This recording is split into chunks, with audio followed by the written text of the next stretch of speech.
An filɛbaaw ni an lamɛnbaaw k'aw bɛɛ lajɛlen fo k'aw bɛɛ lajɛlen waleɲuman dɔn. Bi ye alamisa ye avril kalo tile 16 san 2026 sɔgɔmada in na an bɛna na taa conseil des ministres kɛnɛ kan. Conseil des ministres min sigira kunungo ni jɔyɔrɔ dira maa o maa la. Min ye conseil des ministres kɛnɛ kan fɛɛrɛ sigira sa Mali jiko n'o ye ji sanuman sɔrɔli ye. O degun bɛ se ka ban jamanadenw kan cogo min na ministre bɛ ji ni courant kunna ale y'o fɛɛrɛ sigi. An ka baganw k'u lamara an yɛrɛ fɛ ka tɔnɔbɔ u la sɛbɛn dɔ fana taara o ko kun kan. Nka waati kelen na narakaw kɔni bɛ kule la sa ko ji tɛ olu fɛ yen. Olu bɛ tile ni su bɛɛ lajɛlen ba ji t'a la. Sumanzɛfu ale ka minɛnw kɔni taji tɛ olu kɔnɔ bi o kɛlen ka narakaw bɛɛ lajɛlen bila ji ɲini na. Fala ye an kun y'an fɔ yan ko ka bɔ Bamakɔ ka taa Kulukoro bɛn kɛra sɔngɔko la han. O y'a kɛ 350 ye n'i bɛ taxi ta min ye 300 ye sa ni maa min bɛ sotarama ta n tɛ 400 o ji kun t'an cɛ bɛn kɛra o la sɔn kɛra o ma Masinakaw ji sara ko yanni avril kalo tile 20 cɛ ko k'a sɔrɔ ko bɛɛ lajɛlen y'i ka ji sɔngɔ di wala ye office jiko in kuma ka ca dɛ gouvernement ko sa k'a bɛna na fɛɛrɛ ni dabali sigi sen kan nin waati laban ninnu na. Ale yɛrɛ bɛ wulikajɔ minnu kɛ sa yaasa jamana yɛrɛ bɛ se cogo min na k'a ka sɔrɔ yakubali baara kɛ conseil des ministres la kunungo fana o baabu fana o kɛra kɔkan kibaruyaw o bɛna na taa n'an ye yɔrɔ caman na bi nka n'Ala sɔnna a ma an y'a fɔ bɛɛ na kunu fédération malienne de football ale ka assemblée générale extraordinaire cɛ ka kuma fɔli sen kelen dɔn sen kelen Fala ye maa kelen ne ye kuma dɔ mɛn mɔgɔw da fédération ko in na Fala ye ne t'a dɔn n'a sɔrɔ olu tigiw n'u bɛ ballontan yɛrɛ kɔrɔ dɔn quoi ko k'a kɛra ko yaasa ko sinaya kana y'a ko la ballontan yɛrɛ ni sinaya tɛ ballontan de bɛ ja ballontan ka kɛ ko sina t'i la hali ni n'u ye nin ta ko sina t'a la Fala ye sina bɛ k'a la o ye diyagoya de ye. Stade ni joliba ni Real ni fɛnw ma créé dɔwɛrɛ kama ni sinaya tɛ o n'o kun an kun tɛ da équipe nationale ma hali équipe nationale kɔnɔ sinaya bɛ yen nka a ka kɛ sinaya ɲuman de ye ko nin kɛ kun ye ko pour que ko mankan kana kɛ ko minnu y'a mara ka kɔrɔ ko k'olu bɛɛ bolo cɛ ka bɔ a la nka Fala ye a maa kelen dɔ b'a kɔnɔ ye dɛ dɔw ye Baviye ka bureau kɛ u bɛ nin bureau in kɔnɔ voilà donc kuma dɔ dɔrɔn u y'a fɔ nka k'a fɔ hali min yɛrɛ président yɛrɛ tun b'a kɔnɔ. Président b'a kɔnɔ Real ɲɛmɔgɔ ye maître Famakan ale fana tun b'a kɔnɔ olu bɛɛ tun bɛ bureau kɔrɔ kɔnɔ donc u k'a fɔ dɔrɔn u tɛ fɛ kunkolo dɔw ka ye k'o kunna tuguni nka k'a fɔ ko ka fadenya bɔ ballontan na ni fadenya bɔra ballontan na ballontan tɛ o Bayern ni aw sina ninnu jouera kunu Fala ye ne ka so kunu i b'a fɔ ko Barça de gagnera tuguni an sigilen u sinna ka taa fɛnw san ka na ten i b'a dɔn k'a fɔ ko kɔmuso yɛrɛ b'ale la. Ne ko n ko pari wari kɔni bɛ dun nin sen fɛ ni nin tɛ pari wari a tɛ kule ka ban ne ko o Real ka surtout bi laban min donna laban na nin y'an don k'a ye sɔgɔmada in na Fala ye yan'an ka taa baabu la an ɲɛ bɛ kuma caman na nin waati in na démocratie kun kan fo kun kan an bɛ min faamuya an ka hakili to an yɛrɛ la an mago ɲɛtɔ k'an bɛ ka fanga senkɔrɔma don an mago ɲɛtɔ k'an bɛ k'an ka politikikɛlaw kɛ an kana taa an ka jamana bila gun dɔ kan an tɛna se k'an yɛrɛ bɔ min na sabula a bɛna fɔ ko a mɛnna an yɛrɛ ka jamanadenw de da yan kuma tɛ armée ko an ka hakili t'o la kosɛbɛ an yɛrɛ ka kumaw an k'olu fɔ yan an ka baara kɛcogo an ka olu lajɛ yan fɛn min bɛ se ka bɛn an ka olu lajɛ funu ni dimi o kana maa si bila ka fɔ k'e bɛ ka sɔrɔdasiw senkɔrɔba don k'i bɛ taa kuma dɔ fɔ funu ni dimi o kana to fana k'e tɛ fɛ bi ko bɛ ka taa cogo min fɛ a man di e ye i ka t'i yɛrɛ sɔrɔ kɛnɛ dɔw kan nin y'anw ka bilasiralikan ye n'o tɛ Fala ye fɔlɔ yan Africa Blue débat de dimanche tun bɛ yen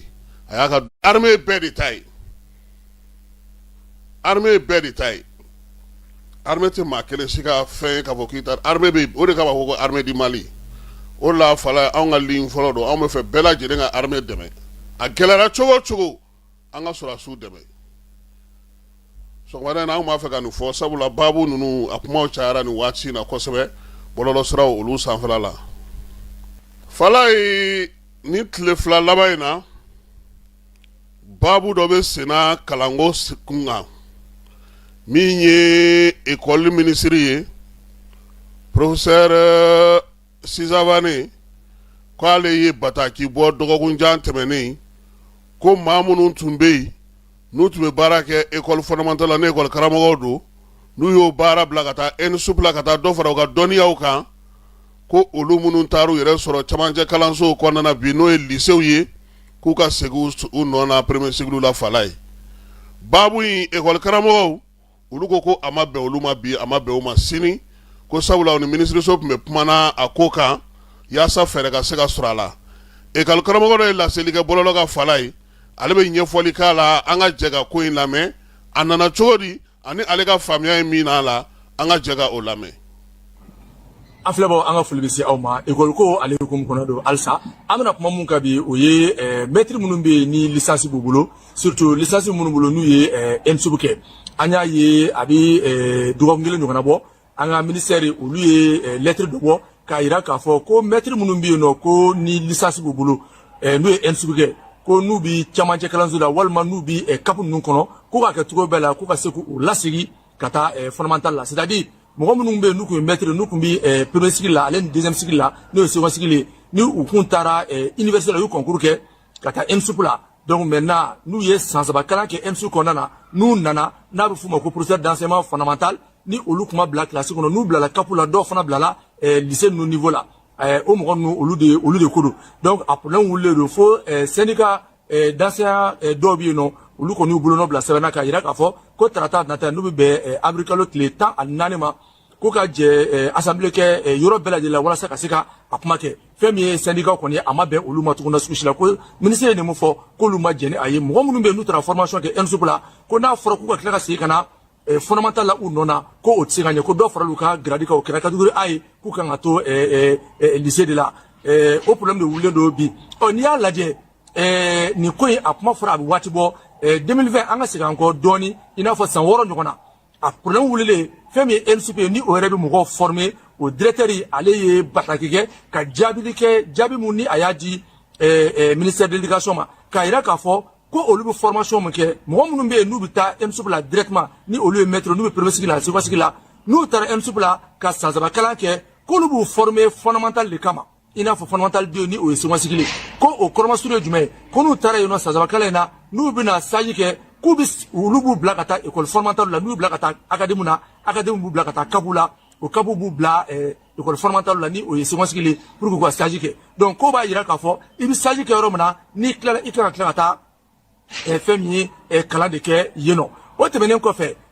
o nana yira fana lettre in kɔnɔna o directeur de l'ENSUP a ko maa minnu bɛ yen ni olu b'a fɛ ka na camancɛ kalanso la sisan n'u ye san saba kɛ ENSUP la o la u bɛ na école fondamentale la fondamentale 2 la n'u ye san 2 ɲɔgɔnna kalan kɛ u bɛ se ka taa tuguni ka san 2 kalan kɛ ENSUP la pour que ka se ka master sɔrɔ o la n'o kɛra u bɛ na enseignement secondaire la n'o ye lycée niveau ye u bɛ na kalan kɛ o kɔnɔna na o de bɛ o bataille kɔnɔ kabi 2020 a kuma ye a kun fɔra o kɔnɔna na o problème bɛ sa a yirala k'a fɔ ko tile 15 kɔnɔ ko fo olu bɛɛ lajɛlen minnu bɛ yen n'u bilala n'u bɛ CAP kɔnɔna na n'u tɛ classe kɔnɔ ko u kun bɛ yɔrɔ min na yan'u ka taa formation na ko k'u lasegin ka taa o yɔrɔ la ça veut dire que n'i tun bɛ burusi kɔnɔna école mun na i bɛ segin ka taa o yɔrɔ de la donc n'i y'a lajɛ a fɔra ko tile 15 kɔnɔ a mankan wulilen don ni ENSUP o ta kɔfɛ mun fana bɛ yen n'o o fana faamuyalen tɛ kosɛbɛ o de ye maître minnu tun bɛ yen n'u tun bɛ premier cycle la ani second cycle la ni olu taara université Segu la walima université wɛrɛw kɛ o problème bɛ lettre ma fɔ ka olu tɔgɔ fɔ nka n'i y'a lajɛ olu fana bɛ se k'u yɛrɛ sɔrɔ a kɔnɔna na différence min b'olu ni ɲɔgɔn cɛ o ye jumɛn ye ni a y'a jateminɛ ENSUP ale bɛ mɔgɔ former cogo sugu jumɛn na mɔgɔ min bɛ yen par exemple n'a bɛ second cycle la n'a bɛ bio kɛ i b'a sɔrɔ n'ale ye bio kɛ n'a bɛ taa ENSUP la a bɛ taa bio kalan de kɛ yen nɔ tuguni san saba kalan na pour que catégorie A ye n'a bɛ histoire jouer kɛ o bɛ ten n'a bɛ français kɛ o fana bɛ ten nka jumɛn bɛ yen sisan o de ye olu bɛ segin min kɛ ka na i b'a sɔrɔ o mɔgɔ ninnu u ye kalan mun kɛ dɛ depuis fondamental la u bɛ tila ka segin ka na tuguni ka na o kalan kelen de kɛ nka ni a ye université Segu jateminɛ sisan o problème ye jumɛn ye mɔgɔ minnu bɛ yen n'u tun bɛ fondamental la i n'a fɔ second cycle la sisan dɔw tun bɛ bio de kɛ dɔw tun bɛ français kɛ dɔw tun bɛ histoire kɛ dɔw tun bɛ maths kɛ olu mɔgɔ taara sociologie kɛ walima u taara communication kɛ Segu université la bon maintenant olu seginlen kana problème de bɛna wuli sa n'a fɔra ko olu ka segin kana fondamental la olu kana kalan kɛ sa déjà professeur d'enseignement fondamental do olu bɛ segin kana kalan kɛ tuguni sugu jumɛn d'autant plus que olu tun b'a la ka mun kɛ fondamental la u ma taa dɔ fara o kan u taara kalan wɛrɛ de kɛ sociologie ani communication or olu de tɛ kɛ fondamental la donc o ye problème fɔlɔ ye problème filanan ye mun ye o mɔgɔ minnu bɛ yen n'u taara université Segu la ni u ye san saba kalan kɛ olu bɛ yen en général i b'a sɔrɔ pédagogie tɛ kɛ université Segu la pédagogie kalan tigɛ n'a fɔ i bɛ kalan mun kɛ o kalan kan ka kɛ denmisɛnninw kɔnɔ cogoya min na o tɛ kɛ nka ENSUP la i b'a sɔrɔ i bɛ matière kalan mais en même temps matière ni didactique ani pédagogie i bɛ o kalan nka o tɛ kɛ université Segu la donc maintenant o ye a problème dɔ ye donc ni a y'a lajɛ aw bɛna ye mɔgɔ minnu bɛ yen ni o ye ENSUP minnu taara ENSUP la olu mɔgɔw a fɔra k'olu ka segin ka na olu seginlen an bɛ se k'a fɔ o tɛ baasi ye ka d'a kan olu b'a la ka u taara formation min kɛ u kuma la k'o de kɛ u taara dɔ fara u ka dɔnni kan minnu bɛ yen n'olu ma taa i b'a sɔrɔ u ka enseignement kɛcogo tɛ kelen ɔ nka problème yɛrɛ bɛ yɔrɔ min na o ye université de Segu de ale ye mɔgɔ formé maître formé licence la matière minnu bɛ yen n'olu tɛ kɛ fondamental la donc n'a fɔra olu ka segin ka na u bɛna mun kɛ e san saba san naani kɛ i taara ka matière min enseigner k'i ka segin ka n'o enseigner i tilala ka taa o san saba kalan ou san naani kalan kɛ kalan wɛrɛ de la donc i bɛna ye problème bɛ kɛ walima dɔw taara philosophie kɛ autre la i n'a fɔ université wɛrɛw la donc le problème c'est à ce niveau donc an k'a lajɛ a ka lajɛ surtout syndicat ale ni gouvernement n'o ye ministère u ka bɛn kelen kan o ye jumɛn ye o de ye maa minnu bɛ yen ni a fɔra n'u olu bɛ ENSUP la mɔgɔ mɔgɔ taara ENSUP la u b'a dɔn tigitigi k'a fɔ u formera pour être professeur d'enseignement fondamental o kɔrɔmasuru ye jumɛn ye o kɔrɔmasuru ye an ka maître dɔ tun bɛ yen ni ale Cheikh Ala ka hinɛ a la olu taara les PF olu taara former u segira ka na enseignement fondamental la hali n'o y'a sɔrɔ k'u kɛra DCAPO adjoint ye donc maintenant olu mɔgɔ minnu bɛ yen u b'u taa kun dɔn olu bɛ taa yɔrɔ min na u kan k'o dɔn u kan ka segin yɔrɔ min na u kan ka o dɔn a bɛ se ka kɛ problème ti o yɔrɔ la mais problème bɛ yɔrɔ min na sisan o de ye minnu bɛ yen ni olu ye Segu université kɛ olu bila yɔrɔ ko o de ye problème ye donc an b'a ɲini gouvernement fɛ ale ni syndicat u ka fara ɲɔgɔn kan olu mɔgɔ ninnu u ka se ka solution kɛ pour que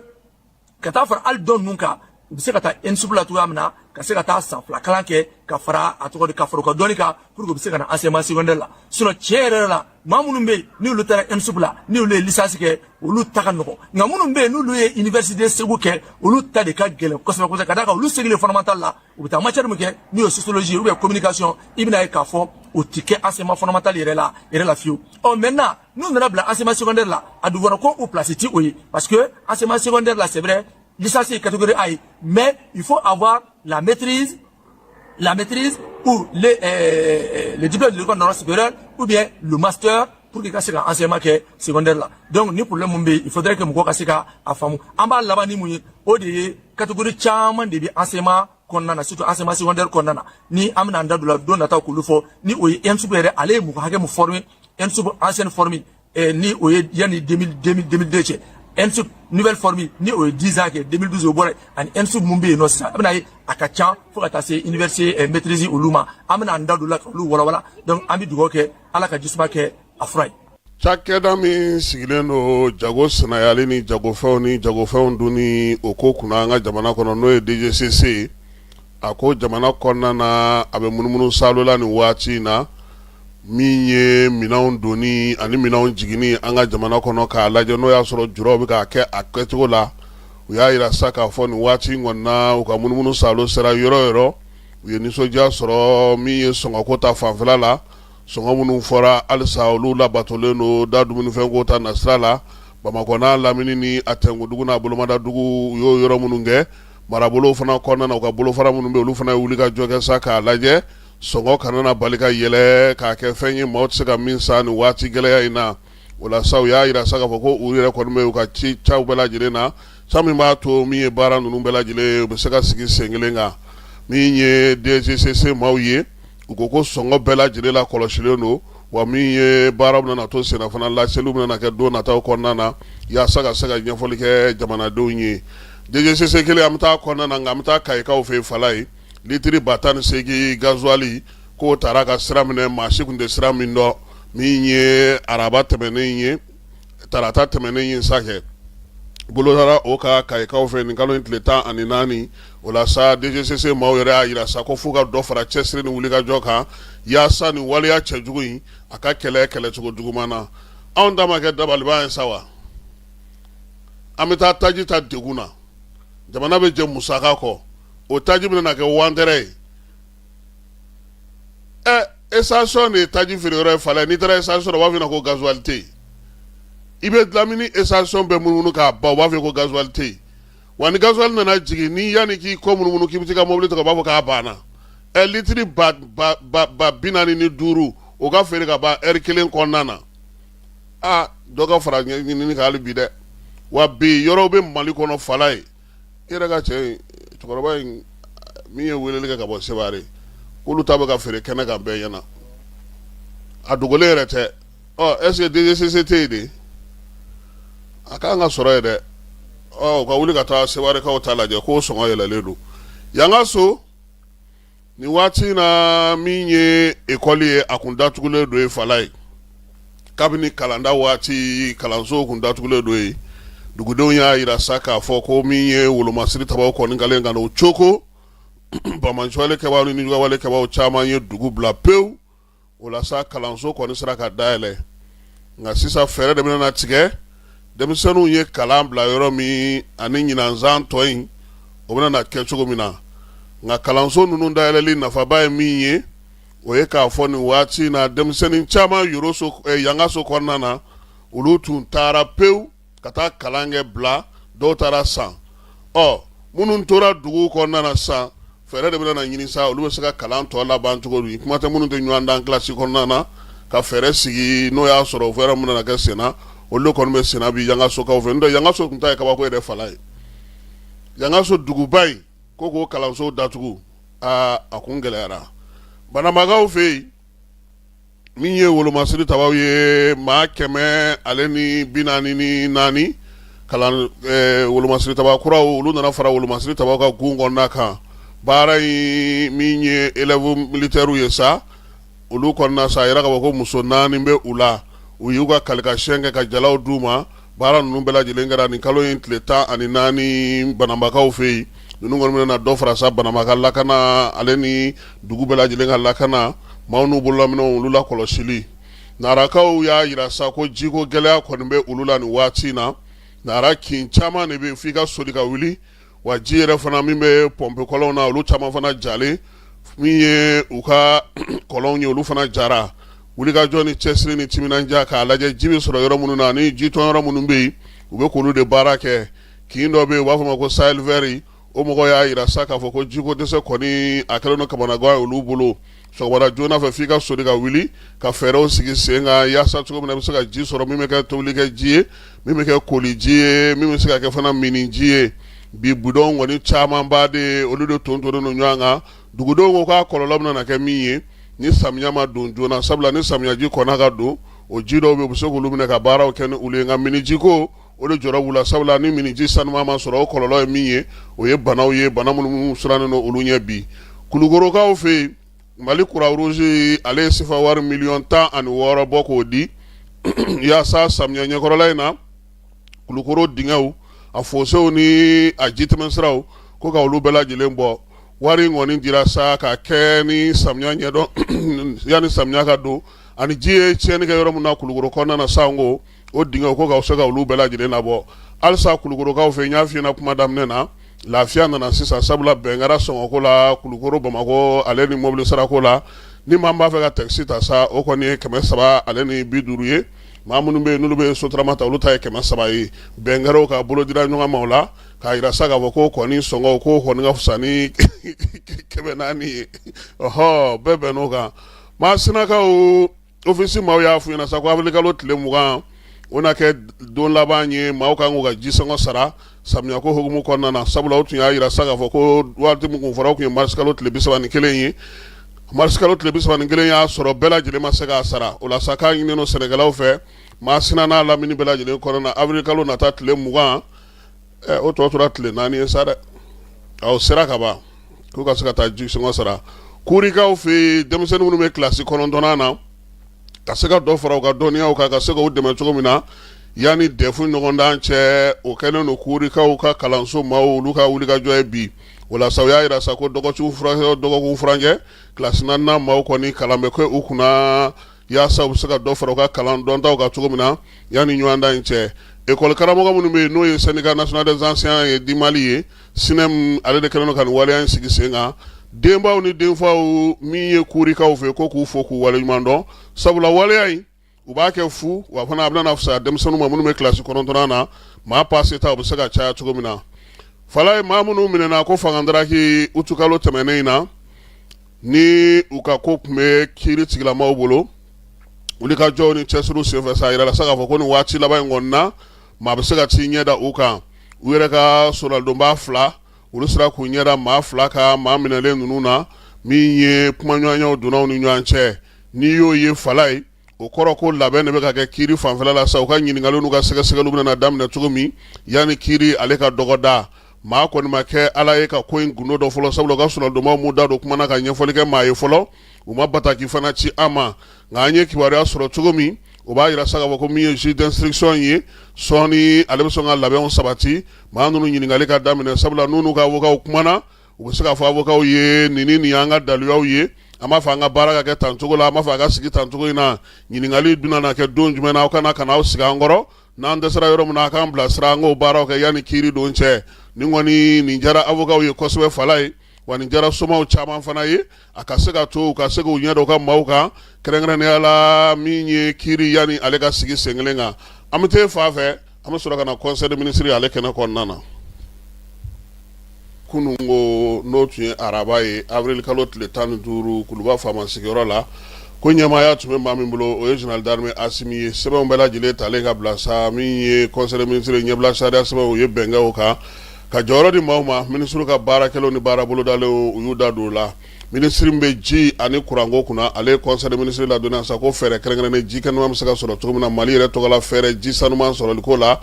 ko bɛna sigi taabolo belebeleba 4 kan min ye conseil des ministres ye ɲɛfɔli kun kɛra ale ɲɛna taabolo ninnu bɛɛ lajɛlen na mars kalo tɛmɛnen conseil des ministres la gouvernement yɛrɛ y'a yira sa k'a fɔ baara min bɛna tali kɛ Mali kura ɲɛtaa sira ka bɛn san 2023 ma a n'a lawaleya sɛbɛn bɛ taa yiriwali kuntalajan sira fɛ san 2024 san 2033 laɲini ye sa maliden bɛ yɔrɔ o yɔrɔ ji sanuman ka se ka ɲini ka d'a ma gouvernement yɛrɛ ka fɛɛrɛ kɛrɛnkɛrɛnnenw sigilen la sen kan wa min ye sɛbɛn in ye jɛ kɛra n'a ye conseil des ministres la kununko a fɔra sa ko ministre ko a k'a baara daminɛ ministre min bɛ chiffres ka ko kunna ale ye conseil des ministres ladɔnniya sa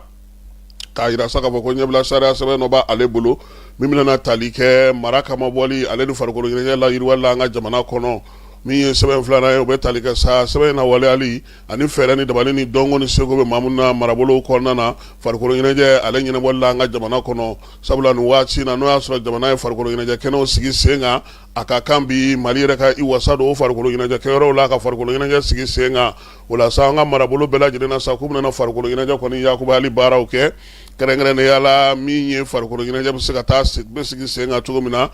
ɲɛbila sariya sɛbɛn min sigira sen kan o ko hukumu kɔnɔna na minisiri ye ale ye o fɔ ko k'aw bila sen kan o la sa baaraw bɛna kɛ ni kominiw ye ale ni région ka taa se Bamakɔ district ma kɛrɛnkɛrɛnnenya la min ye cercle ye olu kɔni bugunatigɛ bɛ bɔ a ko la nin waati na minisiri ko sa ko min bɛna na sigi sen kan o bɛna na to farikolo ɲɛnajɛ yɛrɛ dɔnbaaw n'a dɔn a baarakɛlaw mun b'an ka marabolo kɔnɔna na u ka se k'u jɔyɔrɔ fi minisiri min bɛ bagan mara ni jɛgɛmɔgɔko kunna an ka jamana kɔnɔ ale ye conseil des ministres ladɔnniya sa k'an ka baganw la tɔbɔtɔli ka fɛɛrɛ kɛrɛnkɛrɛnnen sɔrɔ jamana yɛrɛ tɔgɔ la bagan a ladonni n'a tɔnɔ bɔli jamana kɔnɔna na o fɛɛrɛ kɛrɛnkɛrɛnnen k'u y'o sigi sen kan nin bɛna na to sa Mali yɛrɛ tɔgɔ la baganw san 2025 ka taa se san 2029 ma sariyakisɛ min sigira juillet kalo ale tile 3 sa ka se k'o lawaleya fɛɛrɛ kɛrɛnkɛrɛnnen minnu bɛ a la sa yaasa Mali yɛrɛ ka baganw bagan baaraw bɛ kɛ cogo min na ka kɛɲɛ ni u kun ye jɛrɛba min kɛ n'o ye sɛnɛko ta jɛrɛ belebeleba 14 ye o ye laɲini min fɔ sa ko ka se k'o sigi sen kan ka bɛn ni san 2034 ye o la sa min ye an ka baganw ye u tali u labaarali u tɔnɔbɔli ka taa n'u ye kɔ kan u jɔlen sen kan walima min ye u sogow ye ko nin bɛɛ lajɛlen bɛna kɛ fɛɛrɛw ye fɛɛrɛ minnu bɛna na fɛsɛfɛsɛ baara bɛ se ka kɛ n'a ye cogo min na jɛkulu kɛrɛnkɛrɛnnen 2 bɛna na sigi min bɛna na ko in ɲɛnabɔ kelen bɛna kɛ jamana bɛɛ lajɛlen ta ye kelen bɛna kɛ technicienw ta ye ale ni fɛɛrɛ kɛrɛnkɛrɛnnen bɛna na sigi sen kan an n'an lamini jamanaw bɛ se ka bɛn cogo min na an ka baganko la conseil des ministres a ye jɔyɔrɔ di maaw fana ma directeur général min sigilen don agence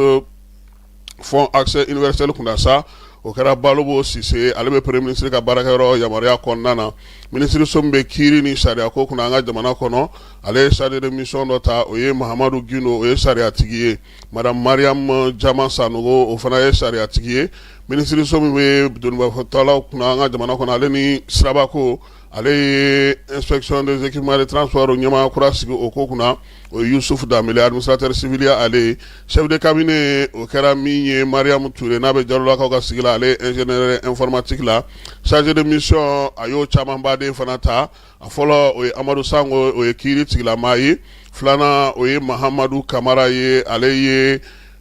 sanayɛlɛ pankuru sangolo pankuru minnu bɛ an bolo an ka jamana kɔnɔ ani pankuru minnu bɛ dugumalaw la fana baara mun bɛ kɛ o la jamanadenw tɔgɔ la pankuru la sa ale ni minnu bɛ jago kɛ o dɔ man ŋanaya ale ye min ye Bintu Mayiga ale fana taara ka kɛ chargé de mission ye ka taa se Mamadou Dem ma Mahmoud Ould Mamouni ale kunnafonidila ye ale fana b'o la ministre so min bɛ kɛnɛya ale ni adamadenya tɔbɔtɔli n'a yiriwali kunna sa ale fana ye jɔyɔrɔ di maaw ma inspection de travail la sa Rojo Munkoro ale taara ka ko ye ale ye pharmacie baarakɛla ye odontostomatologie maa ye ale ye inspecteur des affaires sociales o kɛra Fatumata Kone ye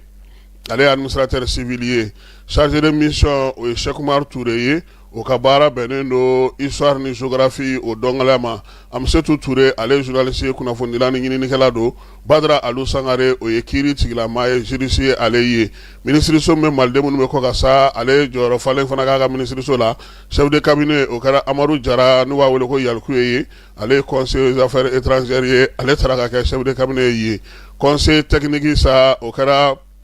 Dudu Ben Sherifu Nyang o ye école karamɔgɔ ye ministre so min bɛ seko ni dɔnko kunna an ka jamana kɔnɔ ale ye jɔyɔrɔ di sɛnɛko kunna an ka jamana kɔnɔ ale ye jɔyɔrɔ di maa masa maa min bɛna tali kɛ inspection de l'agriculture o kɔnɔna na Amadou Fofana ale ingénieur génie civil ye ale taara ka bila o jɔyɔrɔ in na ministre so min bɛ mara sigida lakɔlɔsili ale ni saniya ni yiriwali kuntalajan kunna an ka jamana kɔnɔ ale fana ye jɔyɔrɔ di maaw ma n'u ye chargé de mission o ye Jakarija Yosi ye ale ye école karamɔgɔ ye camancɛ kalanso la madame Elise Duɲɔ a y'o fana ta o ye kiiri tigilamaa ye min ye Aissata Diallo n'a bɛ Dabelakaw ka sigi la o ye sɛnɛkɛlaw ka maa ye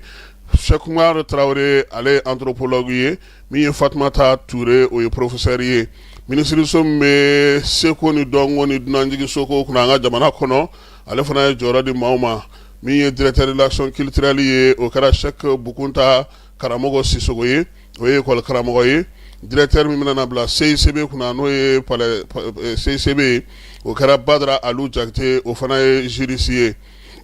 ministre so min bɛ ni ale bɛ yɛlɛmalibaw kunna an ka jamana kɔnɔna na sa a n'a bɛ premier ministre Nagakɔrɔla la n'o ye ministre délégué ye conseil technique dɔ taara ka da ale fana ma o ye Mangoro Konate ye o ye administrateur civil ye chargé de mission Amadi Sima o ye sariyatigi ye ministre ka baarakɛlaw bolo dalen hukumu kɔnɔna na sa ministre min bɛ n'ale bɛ ji ni kuran kunna a ko ko ale tun bɛ taamana Nizɛrikaw fɛ yen Niger ye fɛɛrɛ kɛnɛ belebeleba sigi min bɛ tali kɛ waati yɛlɛma ale ni kuranko yɛlɛmali ni kuranko dicogo kuraw bɛɛ lajɛlen kan o ni u ka tile min bɛ yen n'o don kɛrɛnkɛrɛnnen sigilen Nizɛrikaw fɛ yen n'o bɛ tali kɛ o fɛn kelenw bɛɛ lajɛlen kan n'o ye kuran sɔrɔ cogo kuraw ye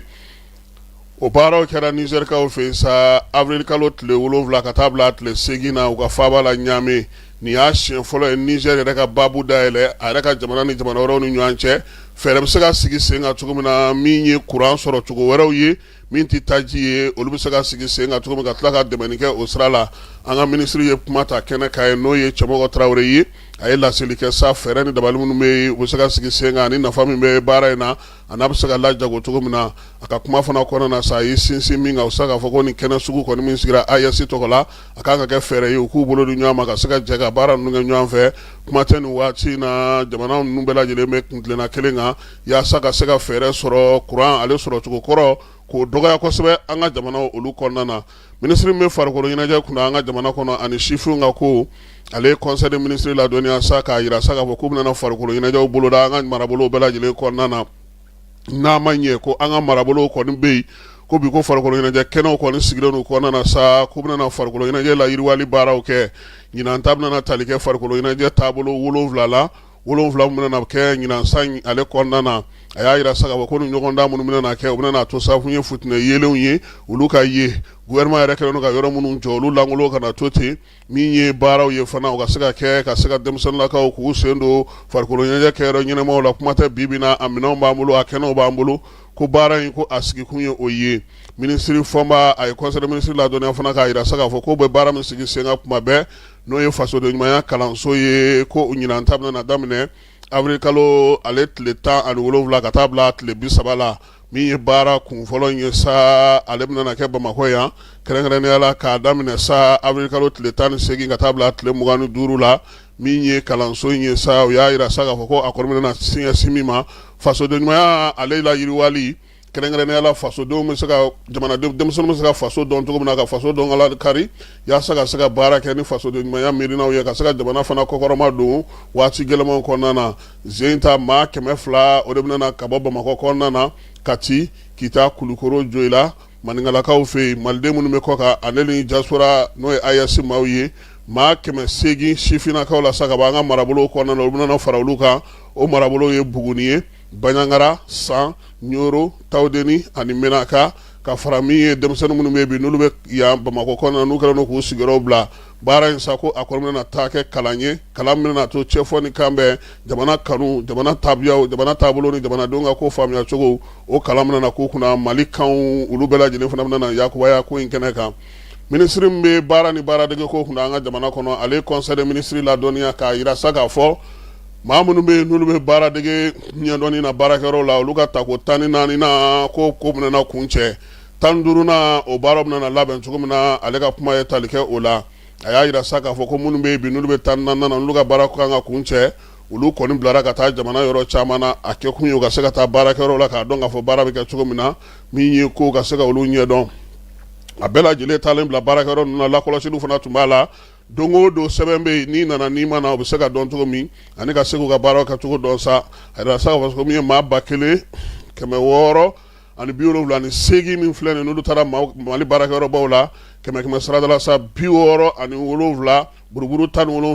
olu bɛɛ lajɛlen tun bɛ baarakɛyɔrɔ la mun bɛ baarakɛyɔrɔ 206 ma faso taw b'o la cogo min na baarakɛyɔrɔbaw b'o la cogo min na ale ni kɛnyɛrɛye tigilamaw ka baarakɛyɔrɔ olu fana tun bɛ a la Bamakɔ kɔnɔna na ani Mali fan 14 bɛɛ lajɛlen ka taa se fo min ye an ka lasigidenso olu baarakɛyɔrɔw kɔnɔnaw la ani gouvernoraw la baara in n'o ye tako 14 ye sa ale bɛna kun cɛ avril kalo tile 30 o bɛna kɛ n'u ka jɔnjɔnw diliw ma jamanakuntigi yɛrɛ ale ɲɛfɛ wa o kelen fana hukumu kɔnɔna fana min ye maa 2,000 ani 50 o kan ka taa olu fana ka qualification bɛɛ lajɛlen bɛ kɛ kɛrɛnkɛrɛnnenya la maa minnu sɛbɛn fɛ ka ye ko in na sa ko sɛbɛn fana labɛnnen don tako 15 min n'u dayɛlɛlen filɛ n'o bɛ bɛn maa 2,000 ni 500 ma n'i b'a fɛ i sen ka y'o la sa minisiriso min bɛ baara ni baaradege kunna sa i bɛ taa ale ka bɔlɔlɔ sira fɛ a baara kan ka kɛ cogo min na i b'a sɔrɔ yen minisiri min bɛ kɛnɛya ko kunna ale ye conseil des ministres ladɔnniya sa banako ta kibaruya la an ka jamana kɔnɔ bana min bɛ yen n'o ye dengue ye ko dɔ farala ka fala ye ale bɛ ten ne koyi e kɔni ye funteni ni tile ko yɛrɛ ye tuguni yan jamanakuntigi ale ye welewelemada bila sa k'an ka hakili to an yɛrɛ la ko bana kunbɛn ka fisa ni bana furakɛ ye tangalaw an k'olu k'an taalan ye yaasa an kɛnɛma bɛ se ka to cogo min na ka faso baara kɛ Bamakɔ avril kalo tile 15 san 2026 min ye secrétaire général du gouvernement Birama Kulubali chevalier de l'ordre national. Premier ministre ka baarakɛyɔrɔ la kunungo premier ministre ale Nigerkaw ka jamana jɛkulu min bɛ yen n'o bɛ kunnafonidilaw la kɔlɔsili kɛ o ɲɛmaaba o bisimila min ye général de division Abdoulaye Mayiga ko in kɛnɛ ka ye sa Mali ministre min bɛ kunnafonidiko kunna ka taa fara Aki ɲɛmaa kan olu bɛɛ lajɛlen tun bɛ yen Nigerkaw kɔni nana ni fɛɛrɛ ye fɛɛrɛ min b'a to bi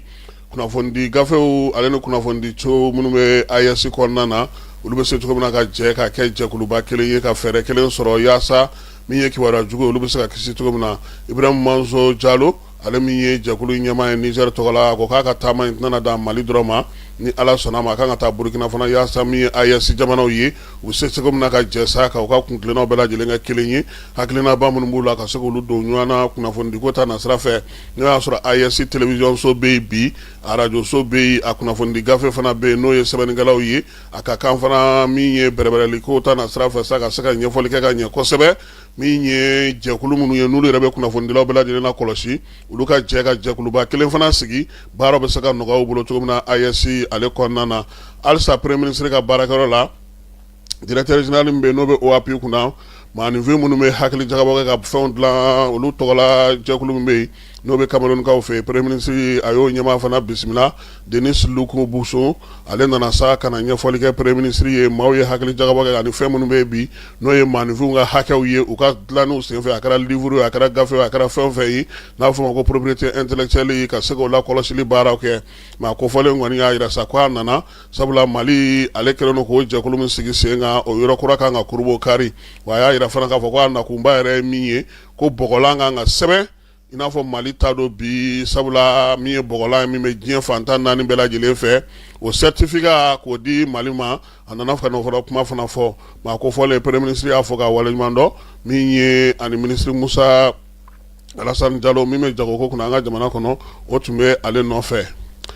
n'an bɔra ye premier ministre ka baarakɛyɔrɔ la sa an b'an kunda min ye polisi direction kɔnɔna kan polisi direction kɔnɔna na nin dɔgɔkun in kɔnɔ sa min ye polisi directeur ba ye ale maa bisimila n'o ye douane directeur général ye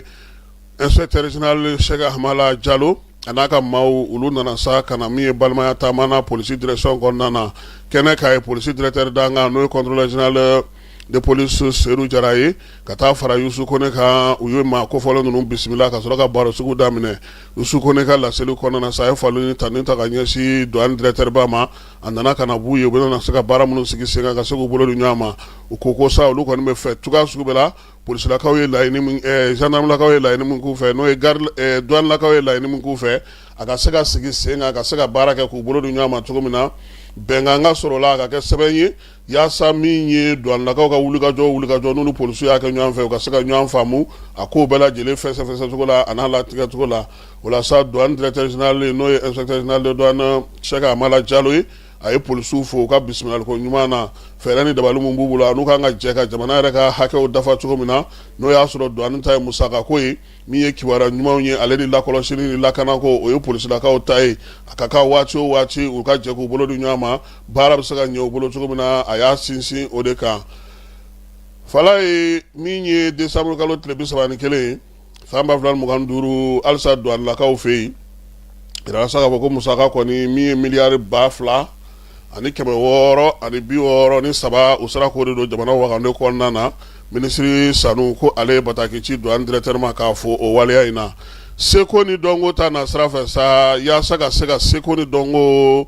sinsinbaw a n'a matarafabaw k'olu dɛmɛ an ka jamana kɔnɔ sisikaw ka lasigiden ma an fɛ yan ale nana ni fɛɛrɛ kɛrɛnkɛrɛnnen ye fɛɛrɛ min b'a to sa u bɛna dɛmɛ in yɛrɛ ta ka ɲɛsin maa minnu bɛ seko ni dɔnko baara la k'a daminɛ Bamakɔ yɛrɛ kɔnɔna na yan ka taa se Tunbutukaw fɛ yen min ye Motikaw fɛ yen ale ni Gawokaw yaasa ka se ka ɲɛfɔli kɛ sa baara in na yan'a ka daminɛ ale baara kurumukali kɛnɛ kan sa Keba Jalo tun bɛ yen Kari Bɔgɔba a ye kuma d'o ma Wasa Kuyate ani ministre Mamu Dafe an ka jɛ ka olu lamɛn Keba Jalo ale ka kuma bara la nisɔndiya don Mali seko n'a dɔnko cɛ ni a muso bolo mɔgɔ ma n'i bɛ o hukumu kɔnɔna na artiste homme de culture mɔgɔ ma n'i bɛ seko ni dɔnko la nin y'o bɛɛ nin ka kan k'olu bɛɛ lajɛlen ka nisɔndiya ye an balima Suissikaw u ka jɛ ka baaraya la jamana ni ɲɔgɔn cɛ o jɛkulu dɔ ka olu wulila ka na k'u bɛna Mali artiste dɛmɛ Mali culture parce que n'i ko culture c'est vague n'i ko artiste u y'a dɔ bɔ a la mais Mali culture donc Mali culture o ye homme culture min b'o kɔnɔ artiste b'o kɔnɔ fɛn bɛɛ b'o kɔnɔ an ka laadala ko bɛɛ b'o kɔnɔ o ye culture de ni mɔgɔ nana k'i b'o dɛmɛ o y'anw bolo wasa ye dɛ n ko ne bɛ min ɲini sa o ye dɛmɛ mana na dɛmɛ in ka a ka teliya dɛmɛ in ka kan ka kɛ sira minnu kan mɔgɔw ka kan ka baara in kɛ cogo min na a ka walanwala joona bɛɛ ka bila i ta kɛta la ni se min na o ka bila o la o k'o kɛ a kumaw ka dɔgɔya wale de ka caya n b'a fɛ k'o de fɔ. Nisɔndiya belebeleba de bɛ ne kan ne ni ɲɔgɔnna bɛɛ parce que komi diɲɛ bɛɛ b'a kalama k'a fɔ Mali ye seko ni dɔnko jamana de ye n'i ko seko ni dɔnko i bɛ diɲɛ fantan ni naani bɛɛ n'i y'a cité i ma Mali fɔ i ma fɛn fɔ fɔlɔ donc k'a da fana an ka jamana ɲɛmɔgɔw ka laɲini kan n'o kun ye ka salon san k'o kɛ année de la culture ye ka tila ka ɲinan san fana ta k'a kɛ seko ni dɔnko san ye vraiment nin ye hakilina ɲumanba ye bi ye donba ye seko ni dɔnko tigilamɔgɔ bɛɛ lajɛlen bolo denmisɛnnin fara mɔgɔkɔrɔba kan donc ka ni hakilina ɲuman in ta kana di anw ma parce que n'i bɛ baara kɛ ni mɔgɔ tɛ yen k'i ka baara sankɔrɔta a ka gɛlɛn bi ye nisɔndiya donba de ye anw ma bi an nisɔndiyalen don kosɛbɛ an bɛ an balimakɛ coopération suisse représentant fo an b'a fo u ka nin wale in na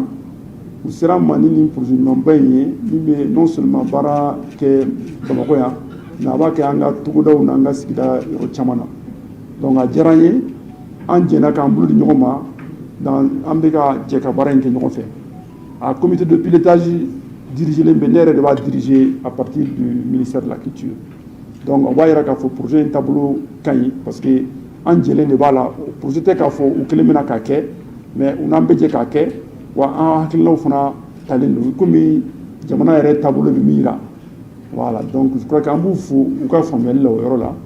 ka acteurs fo an minnu bɛ kɛnɛ kan bi parce que n b'aw caman dɔn k'aw fo aw ka wulikajɔ la an'aw ka cɛsiri la parce que ne y'aw caman ye aw bɛ baara kɛ fɛn ba t'aw bolo mais n'i y'a jateminɛ ni san damadɔ in na Mali kɔnɔ fɛn bɛ marché ni fɛn bɛɛ ye Mali kɔnɔ bi n'i y'a jateminɛ seko ni dɔnko de don siga si t'a la fɛn min tɛ mɔgɔw bolo o b'a yira k'a fɔ seko ni dɔnko mɔgɔw u ka patriotisme u ka fasoden ɲumanya siga t'a la parce que ni bɔlɔbɔlɔ bɛ wuli ko bɛ faso kumabɔ min bɛ se ka théâtre dilan o b'o dilan min bɛ se ka cinéma dilan o b'o dilan min bɛ se ka ɲɔgɔn faamu ni bɛn ni ladamu dilan olu b'o dilan an b'u ye don o don u bɛ wuli an b'a dɔn fana fɛn caman t'u bolo donc ni an jɛɲɔgɔnw nana minnu y'o faamuya k'u bɛna an dɛmɛ o baara ninnu na a ka kan an k'u fo dan tɛ foli min na donc gouvernement tɔgɔ la n b'u fo et puis k'aw encourager aw ka continuer parce que ne b'a dɔn nin bɛna dɔ fara aw ka ko kan parce que projet min don a bɛna lancer u ka experts bɛna expliquer a bɛ kɛ cogo min na mais a mana kɛ cogo o cogo a bɛ dɔ fara aw ka baara kan ko n'i ye n b'a fɔ cogo di n'i ye sukaro fara di kan an balimakɛ Ala ka hinɛ na Ali Faraka ka tali de don ko n'i ye di fara sukaro kan ko voilà ko fɛn tɛ bɔ a jɛ la a bɛ dɔ de fara a kan donc aw tun bɛ baara ɲumanba in kɛ aw cɛsirilen don baara in na donc parce que a mana kɛ cogo o cogo a ye résultat aw de don parce que wari b'i bolo wari t'i bolo n'i tɛ maliden jɔlen ye maliyɛn debu n'i t'o ye hari ni miliyari tara ka d'i ma nafa si tɛ k'a la mais n'i ye maliden jɔlen ye ni fitini dir'i ma i b'a kɛ fɛnba ye donc ne dalen b'a la ɲɛ bɛ acteur minnu na salle kɔnɔ n b'a dɔn a bɛna baaraba kɛ ni nin fɛn ye donc n bɛ dugawu kɛ Ala ka baara in togo kɛ ka ɲa. Ala ye nin projet in susikaw kɛlen ka kalifa maa min na Mali yɛrɛ kɔnɔ o ye Isaka Ba ye nka ni n danna Isaka Ba ma e tɛna n'a dɔn an bɛ Amukulelu fara a kan Isaka Ba Amukulelu o ye ale dugulen tɔgɔ ye seko ni dɔnko halisa a kɛnɛ kan sigiyɔrɔ belebeleba dɔ bɛ Bamakɔkurakaw fɛ yen anw kɔni bɛɛ lajɛlen ye denmisɛnniya kɛ Fala ye yɔrɔ in a lakurakurayara ba Senegali ale yiriwali tɔ min bɛ yen n'o ye OMVS ye ale tɔgɔla baara in a lakurakurayara k'a dilan k'a kɛ kɛnɛ kura ye tuguni minisiri Cɛmɔgɔ Tarawele ale tun bɛ kɛnɛ kan minisiri Mamu Dafe o fana tun bɛ yen min ye Ba Mariam Tangara ye n'a bɛ Dumbuya-lakaw ka sigida lakana minisiri ani yiriwali kuntalajan a fana tun bɛ kɛnɛ kan yɔrɔ in dilanna ka kɛ yɔrɔ kura ye Manantali baraji minnu b'a baara kɛ n'o ye SOGEM maaw ye olu sen yera nin ko in na yɔrɔ in sisanama Fala ye ni a dilanna ka ɲɛ n'a fɔ ko Place de l'OMVS ɲɔgɔn ye so dɔ b'a kɔnɔ min bɛ se ka falen kuma bɛɛ personnes nagew sigiyɔrɔ fana b'a kɔnɔ u bɛ se ka taa fiɲɛ ta yɔrɔ min na anw nagew ale ni restaurant bien manger denmisɛnninw ka tulonkɛ yɔrɔ in Fala ye bila yɔrɔ tɛ dɛ ɲɛ b'a la k'a bɛ diɲɛ bisimila ye kɛnɛ in bɛ yen minisiri Cɛmɔgɔ ka kuma kɔnɔna na sa ko a ladilanni k'a lakurakuraya k'a kan ka maaw hakili jigin tɔgɔkɔrɔ caman na sabula yɔrɔ in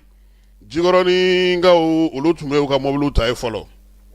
a bɔr'o la ka kɛ min ye BNDA o jabala ye a bɔr'o la Gondol Bamakɔka caman b'o dɔn fɔlɔ o y'a sɔrɔ aw ma na fɔlɔ anw bɛ taa pizzeriyaw ni pâtisseries dun yen ne o y'a sɔrɔ aw bɛ a ka yɔrɔ ninnu na ye a b'a ka ji ɲini na hali bi ka ji ɲuman ɲini ka min o la minisiri Cɛmɔgɔ ko sa ko yɔrɔ min dilannen filɛ nin ye sabula yɔrɔ sawlen fɛn bɛ jamana kɔnɔ Fala ye a bɛɛ lajɛlen bɛ minisiri Mamu Dafe ale ka yamaruya kɔnɔna na wala sa 6e directeur ni alere barata mame maskalo tile 17 no Charles Sagna ye wala fodo ale fana ye folni tanu ke ga nyesi be masabla ni ale shen folo ka kuma ta kamna kara nyamai da fe u foku wala nyumando plado do investi fala bila yorote ha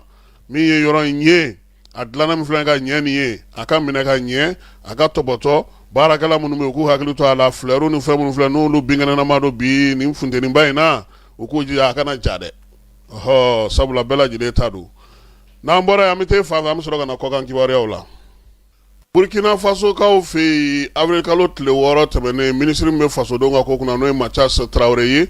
ale ayira saka fo ko ka maw talim nge faso ka baraka da bolebele wala no oye chake da bawye ko dlona ni wati na sabula ayira ka fo maw ta chugo ni maw ka chugo o manye minye baraka roba nunta ko obna na jo benenga u fe romial wadanyi ni ale se soro kalata temene na falai ka bolo jale no bela jilenye bekana ka songo bolo du nyama o wati kire na fanga sina matonga nyama pumeka fo o fana yin nga saka fo ko mini ngoni uluga la iniye ule yela malibamu no nyini jamana reka tabulo la aka songa uludo bala ya sob segu bolo du nyama togomi Nigeria ka ya ira sa kumna na dobo jamana ka duanu sorawla ka damina jwe kalo nata ya sa dugudo mu saka lafia togomi bara mina na talike sorokota nasrafe Nigeria reka feng bele bamu no oye gazu ye kata se maloma sukaro tlu aneni tendlu ani mobile mu boko ka kana sa we soro mu ngo ka kumno no lu doga ya kosebe ya sa jamana do mu saka lafia togomi na ni wati gelama ko ina kongo ka ofi minye Denis Sassou Nguesso ale mi se soro kalata la ko biye aka kalika chef falai kalika chef mina na ken fargo ne kele mina so ko ma ko kitele ka o fe sa ko la bembela jele sabatira na ala sonama Denis Sassou Nguesso ma fale o chama welele do bi kana o keneka jamana ere kele no saka aka dugu bela jele yele maka ka jamana drapeau ye nyene jo sigle do fa bela jele fe dem so no me panga churona jamana kuntigi na le be fangala ni asa bina ni falai abaka ta sanduru kura wala la saka saka mi jamana mara sanduru na tai ale konna na Gabonga ka jamana kuntigi ale sebenta sano Brice Clotaire Olingi Ngemaye ka ira saka fako bololo sra ko nu fesa maw buguna tike ka don mama ni mina na yele bololo sra fe ki ke ka toko karabale no taka dai yela ka barake no ye koko bampeu bela jile buguna tike ka don wani mam buguna tike ma don nyang ni ka taka nyeso ma shara kota na sra fe seben ngoni bora ale yoro nga totora sa wasablongi tega do akoro ya saka sega sharia ye ufi maw sigile no ko odo kononi wati na fala ko danvara mina na kani to fana che si fin fevebe no shima santan duru soro bololo abekuluma haramu ni wati na bololo sra rebela jile tigele no Gabonga ofi ha ya betge I Facebook wo I TikTok wo WhatsApp wo ya betge folo ko fuga sharia sika ga ko sabula apmaga ke damateme Cameroon ga ofi papukura no e Leon 14 ale sera kunungo tamala ni aka tama shenflana ya bole Algeria ka ofe farafina ale konna na yuru yoro munu be sanu oluye angle folo ka yoro no lube digungo na bi kaka ngata beni kirenya puma fo o yoro la papu aka tama ni ya shenflana esa aka ta yoro flana ni oye farafina konna na Algeria temene ko fe Tanzania ka ofe bololo savengana do bi no oye Ashley Robinson ye ko ale koni fatura Zanzibar ka ofe ma ko fole sa ma shima don a fatura togomi koni fatura dumi ngona na ashure tara ye dogotoro la ka koni ata kata sa minye anyama ke no oye Jacques Makani nanzara la ka ye ko koni na wele ka nyinga dala ka ona wale ya ingara chogodi ni ko na chogodi akasaka nyefole ko ye ngasaka saka lufa na be sena dogotoro ka fanfe ka laje ka do ma ko fole mungara asatai Iran alea iraka foko minye Detroit Dormuzi e falai ni adatugule tora minye kwa jiblema sanvela ye olumina na wuliga joke kasega bara to senatugo mina kwa Amerika unga blu kuna ka foko donda ka cha yoro ina minte ugele no ka tu kangare ma yoro mina ha koni ala sonama dona taula ulu ko mina na to benga kuma foli la yasa beni kele absaka doni Etats-Unis ni nyante chugo mi uka mamunu me Islamabad ka ofo olumina na to keneka ngako ka fo Trump ye ulutna na ka bagabagalu lame utna na ka jasran ulu lame nimi dan sigi somare na kiwara la kiwara mundira ma ana jara falai keta ani nerefe akambe wati were